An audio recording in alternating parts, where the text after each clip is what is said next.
What's up, YouTube? I'm over here on lunch, but I had to make this video. I didn't want to make this video. I honestly didn't. Now, we all know that Mike Tyson and Jake Paul fight was this last Friday. And we all seen what happened. Now, let me say this.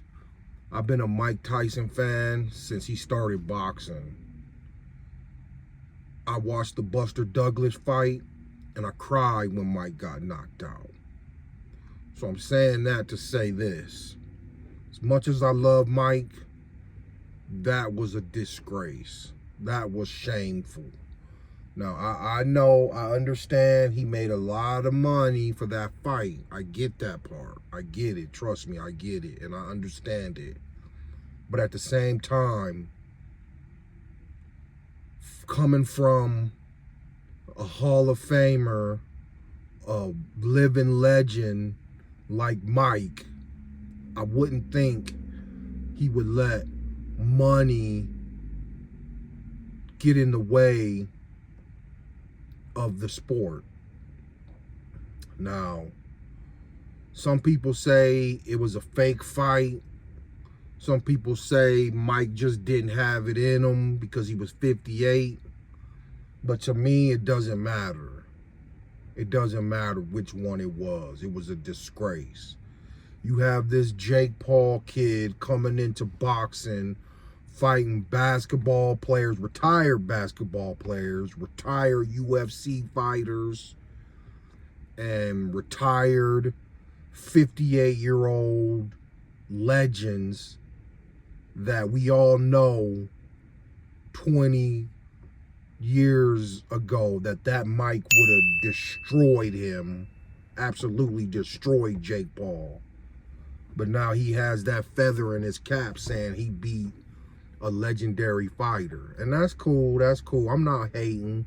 I'm not hating at all. I'm glad he got his money. I'm glad that they're making their money. But I just wish it wasn't at the expense of the sport that I love.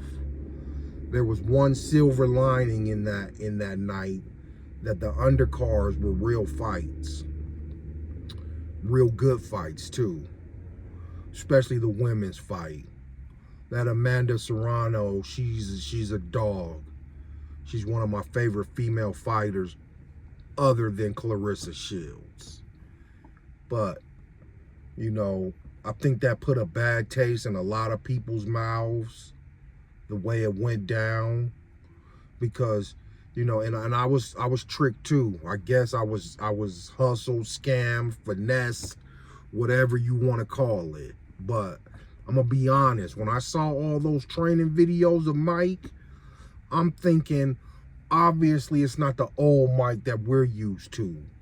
But I was just hoping that for that one night, he could just bring out a little bit of that killer instinct again and bring out some stamina long enough to be able to knock Jake out. And in the first round, it looked like, first couple rounds, it looked like that might potentially happen. He landed some shots. He was doing his signature bob and weave and coming up, you know, with the hook. So I was thinking like, okay, this is looking the way I thought it was going to look. Then as the rounds started to go on, you know, they panned down to his legs. And his legs looked like a baby deer was just born. And then I seen the knee brace, and that's when I thought, oh shit, this might not go the way I thought it was going to go, or the way I was hoping it was going to go. And it definitely didn't. But the thing is, in the corner, you know, a way you can tell when somebody's fatigued or out of breath is they stop breathing through their nose. And they start doing a whole lot of mouth breathing. So I didn't really see that from Mike. You know, I didn't see him gasping for air. Almost like I saw Jake Paul. I saw it looked like Jake Paul was more fatigued or more tired than Tyson was. So that's what made me start thinking like, okay, maybe he's filling him out. He's letting him get tired. He's giving the fans a show. Then in the 6th, 7th round, he's gonna bring that old Mike out and knock this dude out. But nah, that definitely didn't happen. That definitely did happen. So I don't know, man. Some of me wants to say it was fake. Some of me just wants to say it was an old, retired, rich person trying to fight a 27-year-old actively boxer. You know, if no matter what you want to say, Jake Paul is a boxer. I know it sounds crazy to say that, but he is a boxer. He's a pretty good boxer. And that's what pisses me off the most. It's like, you see, you have a little bit of skills. So if you got a little bit of skills, then you need to stop fighting these people that you know is an easy win. Start challenging yourself. If you want respect in the sport of boxing, now, if you want to just make a whole bunch of money, you know, if you just in this for the money grab, then so be it. Keep doing what you're doing.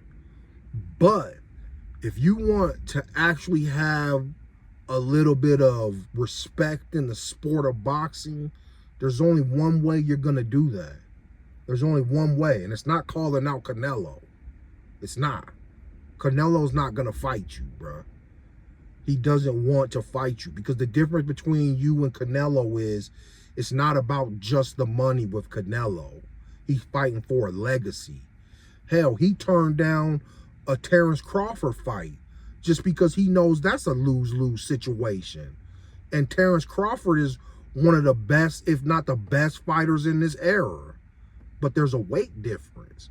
So Canelo knew if he wins, he knocked out a much smaller guy. If he loses, he got knocked out by a much smaller guy. So that's why he didn't want to take the fight. He's not scared of Terrence Crawford.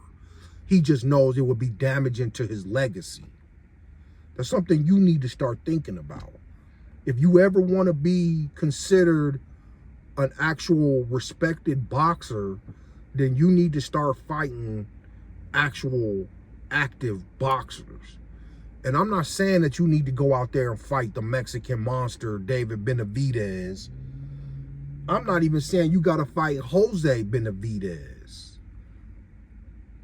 But you need to start fighting more Tommy Furies. You know, win, lose, or draw. That's how you get your respect in this sport. That's it. There's no other way you're going to get respect. Yeah, like I said, you can get a lot of money, but the respect ain't going to come with that, bro. So, yeah, I was disappointed. Yeah, I was upset. Not to mention the Netflix was buffering every 2 minutes. But there's one silver lining in all this, is that, like I said, the undercards were good fights, real legitimate fights. And the Katie Taylor and the Amanda Serrano fight, even though she cheated with those headbutts, you can't tell me those headbutts were accidental. I've been watching boxing my whole life. I've never seen that many accidental headbutts in one round, in one fight, I mean. So, but at the end of the day, that was a good fight.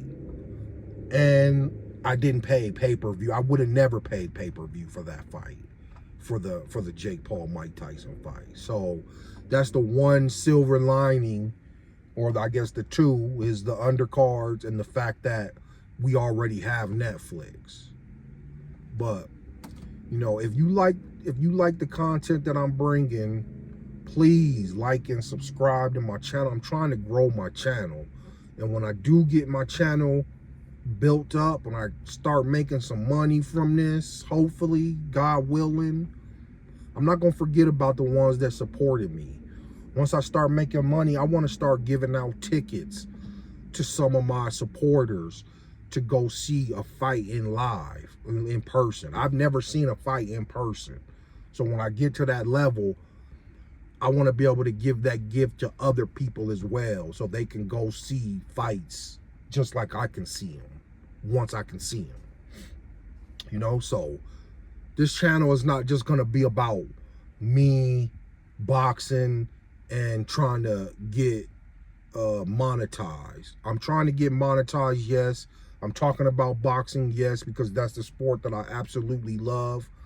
But there's also a motive behind what I'm doing. I want to start, you know, being one of those YouTubers that actually look out for his people, that actually look out for his supporters.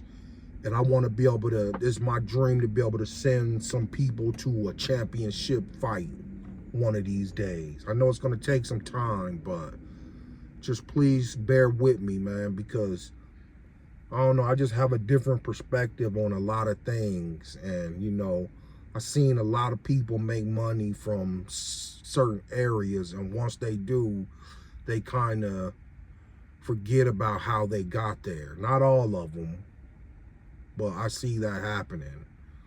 So that's why I want to be different than those type of people.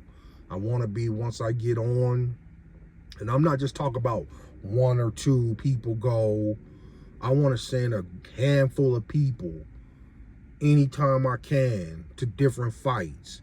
If there's a fight in San Antonio, Texas, and I have followers, supporters in San Antonio, Texas, I want to be able to give them some tickets. Once I even get bigger, if there's a fight in Vegas and you live in Detroit, I want to be able to send you to Vegas. Maybe we can have a meet and greet. We can all get up, meet together, sit together, you know, and watch the sport that we love. Because I absolutely love boxing. But this weekend was hard to watch because it's like a mockery of the sport. And UFC, on the other hand, they're having these championship, you know, high caliber fights, and it's like, when can we get that in boxing? I mean, we get it now, but we need more consistent fights, and we need to stop letting this dude disrespect our sport, this Jake Paul dude, you know. And I'm not no hater. I know everybody gonna say, oh, you hating on him. I'm not hating on him. Do your thing. But at the same time, you're in the sport that I've loved since 1985. So I feel like the hundreds of pay-per-views that I done buy, I've been buying pay-per-views on almost every good fight before I started streaming. Because I do stream, you know, but it's because some of these fights aren't worth paying for. But if it's a Errol Spence versus Terrence Crawford, yeah, we're having fight parties. We're paying for the fight. We're getting the 4K edition, you know. So that makes me have a little say in what's going on in this sport. And I didn't like that. I didn't like that. But, you know, it is what it is. You know, Jake won. But now's the time. Now's the time. Stop looking for these retired UFC fighters and these old, ancient, living legends. Next, you're going to be trying to fight. George Foreman or Evander Holyfield. Like, and then the thing is, the Gervonta Davis, even though I think he would knock you out, come on, man, you're 200 pounds. How's that even gonna work? Either you would be too drained or you would be too big to fight him. It's not gonna work. So yeah, I know he called you out, but I'm just saying, like, come on, man, stop that, bro. Stop entertaining that. You know, fight somebody. I'm not saying fight Bivol. Fight anybody in your near weight class that's on Boxing Rec from 10th to 50th. Ranked 10th through 50th. And you would start earning some more respect. 10th through 50th. If you go 10 and above, that's even more respect. But you're going to get knocked the hell out. It's going to be embarrassing if you go from, don't go one. Don't try to call out Bivol or Benavidez or Better Beeve. Leave those people alone, because from that Mike Tyson fight, I could tell you're not ready. And then you said you were carrying them. I don't know about that. But yeah, like and subscribe to my channel, y'all. Peace and have a blessed day.